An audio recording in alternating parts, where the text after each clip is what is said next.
Date sheet आ गया, hall ticket आ गया, सब कुछ आ गया एनआईएस स्टूडेंट के लिए। अब क्वेश्चन ये है कि पढ़ाई कैसे करें, स्टडी कैसे करें, एग्जामिनेशन की प्रिपरेशन कैसे करें, इस पर हम लोग बात करेंगे। इसी कड़ी में आज हम शुरू कर रहे हैं Hindi 301 twelfth class senior secondary Hindi. All subject पर हम लोग बात करेंगे, सब पर बात करेंगे। क्वेश्चन के एनालिसिस करेंगे, क्वेश्चन पेपर के एनालिसिस करेंगे, मॉडल ऑफ पेपर की बात करेंगे, क्वेश्चन का पैटर्न क्या रहने वाला वो बात करेंगे, क्या पढ़े कि पास हो जाए। हमने आपके साथ वादा किया था, आपके साथ जितना भी हो सकता है उतनी मदद की जाएगी स्टडी के टर्म में। उस टर्म में हम आपसे बात कर रहे हैं। चलिए आज बात करते हैं ट्वेल्थ क्लास हिंदी 301 जिसका कोड है राइट। ये पहला ही पेपर है 15 को। देखिए 6 को कोई तमिल तेलुगु का पेपर है, वो आपका नॉर्मल पेपर नहीं है। 12th को भी कोई नॉर्मल स्टूडेंट का पेपर नहीं है। पहला रियल पेपर देखा जाए तो 15 से, तो 15 अप्रैल का पहला जो पेपर है उस पर बात करेंगे, पेपर वाइज ही।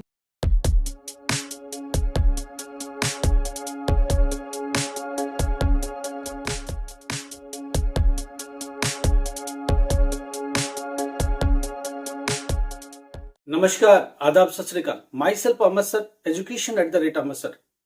हम लोग एनआईएस के बारे में बात करते हैं। स्टडी मटेरियल पर अब हमारी सीरीज चालू हो रही है, उसमें से पहला सीरीज है 301 Hindi twelfth class senior secondary.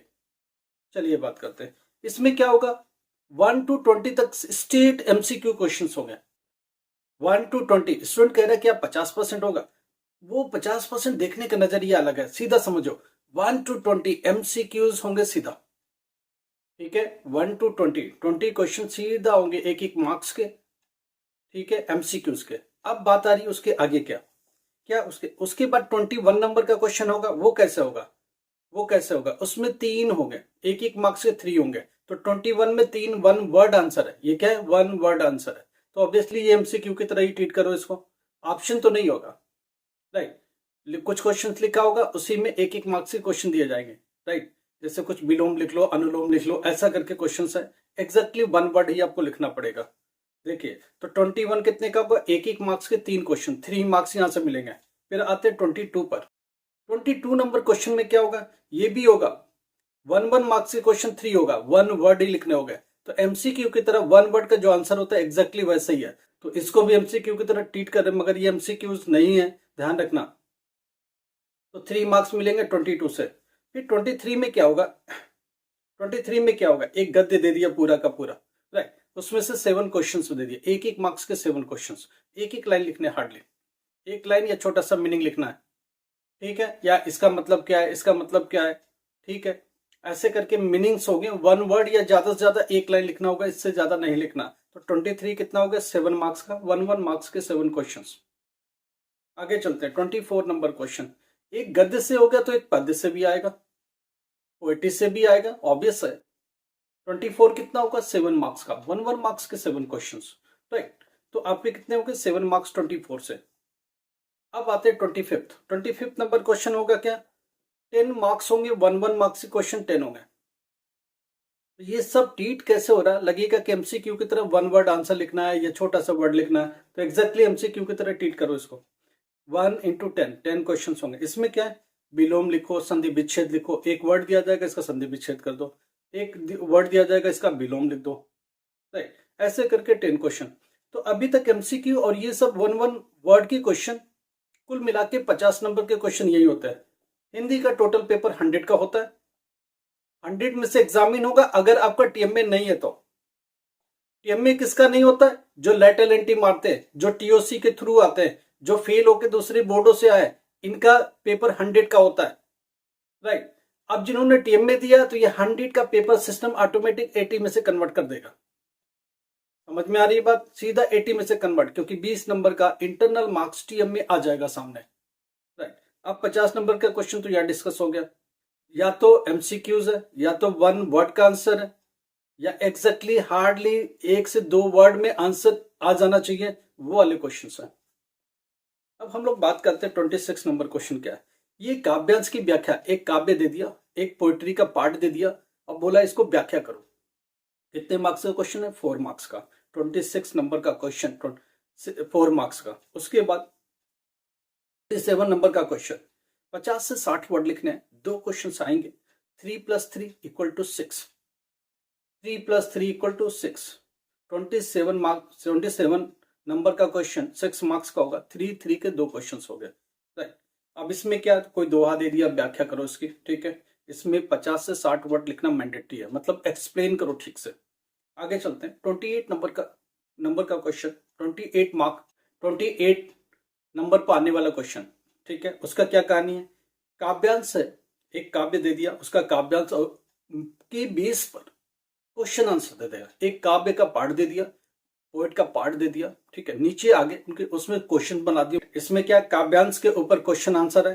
5 question आएंगे, 1 × 5, 1 मार्क्स के 5 क्वेश्चन आएंगे। कोई भी काव्यांश, दोहे के बेस पर, कबीर के काव्यांश के बेस पर, या इस तरह के जिनके भी दोहा दिया हुआ है, इस तरह के बेस पर क्या होगा, कोई भी काव्य उठा लेगा, उस पर 5 क्वेश्चन पूछ लेगा। काव्य का छोटा सा पार्ट होगा, उसके ऊपर 5 क्वेश्चन होंगे, एक नंबर के 5 नंबर। ओके, क्वेश्चन नंबर 29, वो क्या होगा, गद्यांश की व्याख्या करो। कोई एक गद्यांश दे दिया, उस पर व्याख्या करो, राइट। ये कितने नंबर का होगा, 4 नंबर का होगा। ये बड़ा ही क्वेश्चन होगा, ध्यान रखना। उसके बाद क्वेश्चन नंबर 30, इसमें क्या भाई, कोई चैप्टर का बेस है, जैसे ठीक है, चैप्टर से रिलेटेड कोई कहानी दे दी, 50 से 60 वर्ड का लिखना है। चैप्टर से रिलेटेड कोई चैप्टर उठा दिया, इसमें इसको व्याख्या करो, इसको एक्सप्लेन करो। 3 नंबर के 2 क्वेश्चन आएंगे, 6 नंबर के, तो 30 नंबर का क्वेश्चन 6 मार्क्स होगा। 31 नंबर का क्या, एक गद्यांश होगा। उस गद्यांश में क्या, एक नंबर के 5 क्वेश्चन होंगे, 5 मार्क्स के होंगे। तो 31 गद्यांश पर बेस क्वेश्चन होंगे। और भी बहुत सारे क्वेश्चन हैं। 32 नंबर का क्वेश्चन है, उसमें 2 क्वेश्चन आएंगे, 3 + 3 6 मार्क्स के, राइट। इसमें 50 से 60 वर्ड लिखना है। क्या लिखना है, कोई लेटर दे रहा, कोई एक लेटर दिया किसी डिपार्टमेंट को, आपको रिप्लाई करना। कल को आज ऑफिसर बन गए आप, ऑफिसर के पोस्ट पर बैठे हैं, तो ऑब्वियसली उस लेटर का रिप्लाई देंगे। लेटर का रिप्लाई है, या किसी ऑफिस में आप विराजमान है, ऑब्वियसली वो लेटर आपके पास आ रहा है। आप क्लरिकल जॉब में थोड़ा सा ऊपर है, आप इन लेटर्स को देख रहे हैं, तो इनका जवाब दे रहे हैं। तो 3 मार्क्स का होगा लेटर एंड रिप्लाई का, राइट। 32 नंबर का क्वेश्चन, 50 से 60 वर्ड लिखना है, ठीक है। एक लेटर का ही फॉर्मेट है, रिप्लाई के फॉर्म में। कितने मार्क्स का होगा, 6, 3 करके 2 क्वेश्चन हो गए। पहला लेटर एंड रिप्लाई 3 मार्क्स का है। दूसरा, किसी के प्रमोशन का लेटर है, एक्सेप्ट करते हो, रिजेक्ट करते हो, या प्रमोशन लेटर ही लिखना है, ये 3 मार्क्स का है। इस तरह के क्वेश्चन बार बार पूछे गए, ध्यान से। क्वेश्चन नंबर 33, कोई कथन है, आप उससे सहमत होते, असहमत होते, उसके पक्ष में या विपक्ष में लिखने के लिए दिया जा सकता है।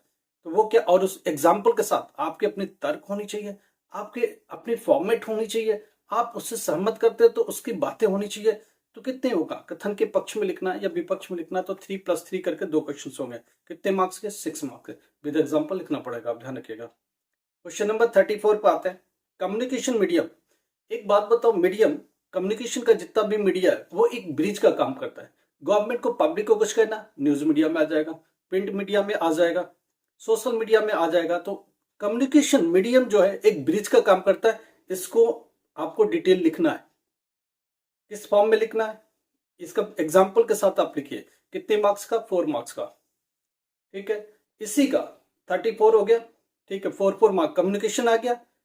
और दूसरी बात, कम्युनिकेशन, एक और क्वेश्चन, मतलब 34 में 2 क्वेश्चन, 4 + 4 8 का मिलेगा आपको। इसी तरह क्वेश्चन होगा, कम्युनिकेशन एक अच्छा, कम्युनिकेशन मीडियम आम नागरिकों के बीच में ब्रिज का काम करता है। ऐसा आपको बोला था, जैसे एक क्वेश्चन आया 4 + 4 8 मार्क्स का, 34 का, राइट। पहला क्वेश्चन आया कि कम्युनिकेशन मीडियम आम नागरिकों के बीच में ब्रिज का काम करता है, इसको एक्सप्लेन करो एग्जाम्पल के साथ दो, ठीक है। अगला इसी का, ये तो हो गया 34 का क। अब आते 34 का ख। जैसे क्वेश्चन आ गया, ई पेपर की उपयोगिता। आपको पता है कि डिजिटल पेपर आते हैं, आपको मार्कशीट भी डिजिटल फॉर्म में आते हैं। कोई किसी को लेटर भेजना तो ई लेटर बोलते हैं, ठीक है। मेल भेजा, वो भी ई लेटर है, राइट। डिजिटल फॉर्म में किसी को कम्युनिकेट करना, वो सब ई लेटर है। तो डिजिटल के जमाने में ई लेटर की उपयोगिता आप बताओ, ठीक है। इस पर टिप्पणी लिखो, इसको समाचार पत्र लिखकर प्रस्तुत करो, ऐसा करके क्वेश्चन आता। तो ध्यान रखिएगा, ये 4 मार्क्स का है। 34 टोटल 8 मार्क्स का है। पास होने के लिए क्या चाहिए, इस तरह के 32, 33, 34, ये जो लास्ट के 3 क्वेश्चन है, बहुत अच्छे हैं। 3 + 3 6 मार्क्स सीधा मिलता है। लेटर और रिप्लाई की प्रैक्टिस कर लो। 33 नंबर क्वेश्चन 6 मार्क का है। कथन के पक्ष में कुछ तो बोलोगे, कोई भी बात आप सहमत असहमत है, अगर सहमति वाली लिखनी है तो कथन के पक्ष में हो जाएगी, असहमति वाली लिखनी है तो ऑब्वियसली उसके अपोज में हो जाएगी। बट उसके लिए सुटेबल एग्जाम्पल भी देने पड़ेंगे। 34 में कम्युनिकेशन कैसे काम करता है, ऑब्वियसली आप जानते हो ये ब्रिज का काम करता है कम्युनिकेशन। गवर्नमेंट प्रधानमंत्री को कुछ बोलना है पब्लिक के बीच में, तो वो क्या करेंगे? वो सोशल मीडिया के बीच में आएंगे या फिर डायरेक्टली चैनल पर आएंगे? क्यों? वो एक मीडियम है, कम्युनिकेशन मीडियम है, उससे कम्युनिकेट करते हो। ई लेटर आज के जमाने की सच्चाई है, डिजिटल मीडियम। आप इसको समझाओ, एक्सप्लेन करो। तो कुल मिलाकर के ये सारा क्वेश्चन, टोटल क्वेश्चन कितने? 34। 1 to 20 सीधा एमसीक्यू। उसके बाद देखा जाए तो 50 नंबर देख वन वर्ड या एमसीक्यू टाइप के मिला के। तो स्टूडेंट को क्या लगता है 50 नंबर का एमसीक्यू सीधा आएगा? जी नहीं, 1 to 20 सीधा एमसीक्यूज है। उसके बाद वन वर्ड का क्वेश्चन है, संधि विच्छेद का क्वेश्चन है, या एक से ज्यादा 2 वर्ड लिखने पड़ेंगे या ज्यादा से ज्यादा एक लाइन में लिखने पड़ेंगे। 1 to 50 नंबर का क्वेश्चन इस तरह से पैचअप होगा। उसके बाद बड़े क्वेश्चन है जिसको एक्सप्लेनेशन विद एग्जाम्पल्स या फिर उसकी व्याख्या या फिर लेटर, ये सारी चीजें देखिए। कल हम लोग फिर डिस्कस करेंगे, एक पेपर पर पूरी बात करेंगे, ये कंटिन्यू चलेगा। तो आप एक सीरीज की तरह लो और डेली पढ़ो और अपनी बुक्स हमारे साथ खोलते रहो और पढ़ने की कोशिश करो। हम आपको पढ़ा बिल्कुल नहीं रहे, हम आपको समझा रहे हैं कि एग्जामिनेशन को कैसे हैंडल करना है, अपनी प्रिपरेशन कैसे करनी है, सब्जेक्ट को समझने की क्षमता कैसे डेवलप करनी है। Thank you so much.